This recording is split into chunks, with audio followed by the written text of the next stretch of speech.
আজ আমি গেছিলাম আমাদের পুরুলিয়ার কোটলয়ের কুমোর গ্রামে, যেখানে প্রজন্মের পর প্রজন্ম ধরে হাতের ছোঁয়ায় মাটিকে জীবন্ত করে তুলেছেন শিল্পীরা।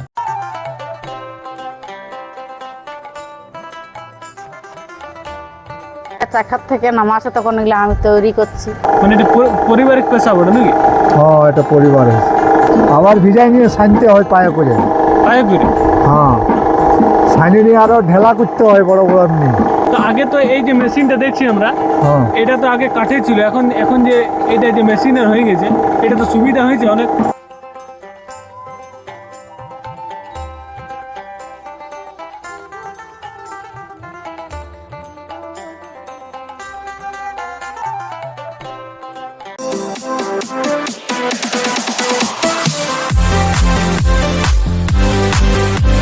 তো বন্ধুরা, আজকে আছি আমি আমাদের পুরুলিয়ার কোটলয়ের কুমোর গ্রামে, যেখানে অনেক মাটির জিনিসপত্র তৈরি করা হয়। মাটির হাঁড়ি, কূপ, ধূপদানি, তারপরে মাটির টব, তারপরে মাটির আরও নানান রকমের জিনিস তৈরি করা হয়। তো কোটলয়ের কুমোর গ্রামে এখন আমি আছি।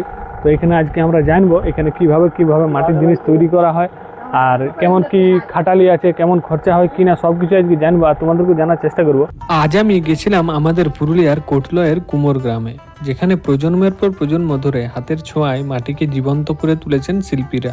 এই মাটির প্রতিটা জিনিসের পেছনে লুকিয়ে আছে কঠোর পরিশ্রম আর একটা গল্প।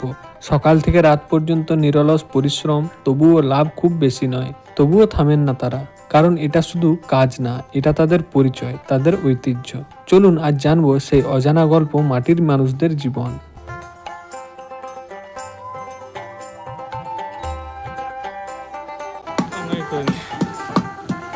দিদা, এগুলা তুমি কি করছো? এগুলো চাকার থেকে নামা আছে তখন এগুলো আমি তৈরি করছি।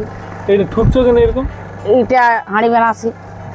মানে ওই মেশিনটাতে ঘোরাবার পরে এরকম ঠুকতে হয়? হ্যাঁ, এটা এরকম টুকতে হয়, চাকালে নামাতে হয়, জোয়াতে হয়, সেটা আমরা ঠুকে তৈরি করছি। আচ্ছা, এরকম একটা হাঁড়ি বানাতে কতদিন সময় লাগে? আমরা একদিনেই করি এগুলো।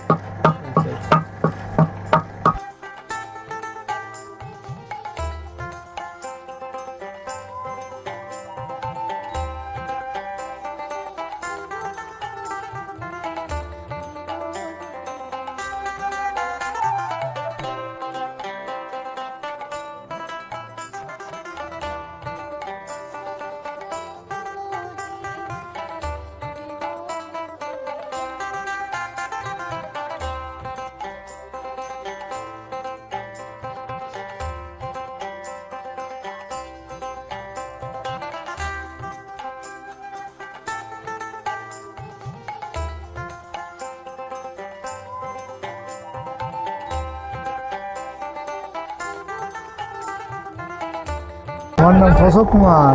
আচ্ছা আচ্ছা, এই মাটিগুলা আপনারা কোথা থেকে নিয়ে আসেন? টাঙ্গের থেকে। কত বছর ধরে এটা চলছে, মানে এই কাজটা, প্রফেশনটা? হেঁটে বাপ ঠাকুর বা ফেললে আচ্ছা, মানে বহুদিন, কত বছর হবে তাও? তা মোটামুটি ধরো মোটামুটি 50-60 বছর। 60 বছর ধরো। মানে এটা পারিবারিক পেশা বটে নাকি? হ্যাঁ, এটা পরিবারের। তো মাটিটা কিভাবে রেডি করা হয়? মাটিটা এনে শুকতে দিতে হয়, আচ্ছা শুকায় নিয়ে ভিজাতে হয়, আবার ভিজাই নিয়ে সানতে হয় পায়ে করে। পায়ে করে? হ্যাঁ, সানি নিয়ে আরো ঢেলা করতে হয় বড় বড় নিয়ে, আচ্ছা, আর ঢেলা করে চাকে গড়ানো হয়। তারপরে মালটা আরো শুকাতে হয়, আরো রং করতে হয়। তো আগে তো এই যে মেশিনটা দেখছি আমরা, হ্যাঁ, এটা তো আগে কাঠের ছিল, এখন এখন যে এটা যে মেশিনের হয়ে গেছে, এটা তো সুবিধা হয়েছে অনেক। হ্যাঁ, হ্যাঁ, এটা ইলেকট্রিক হয়েছে। মানে কি সুবিধা হয়েছে? এটা সুবিধা হয়েছে, আপনি বুঝছে। কাঠেরও আছে, আর দেখো। তো আগে যখন কাঠের ছিল তখন একদিনে কতগুলো করে বানা যেত? যাইতো 20-25টা করে এই সময় বেনা হয়। আর এখন এই মেশিন হওয়ার ফলে কটা হয়েছে? এখন বেশি হয়েছে, বেশি। 50-60টা। তো এই কাজটা থেকে মান্থলি কত টাকা ইনকাম হয় মোটামুটি? ইনকাম কথা পাবি বা ওই খাটালি হয় সার। এই যে এগুলো বানানো হয়, তারপরে এগুলো কোথায় নিয়ে যাওয়া হয় বিক্রির জন্য? এগুলো পুরুলিয়াতে। পুরুলিয়া বাজারে, হাটে নাকি?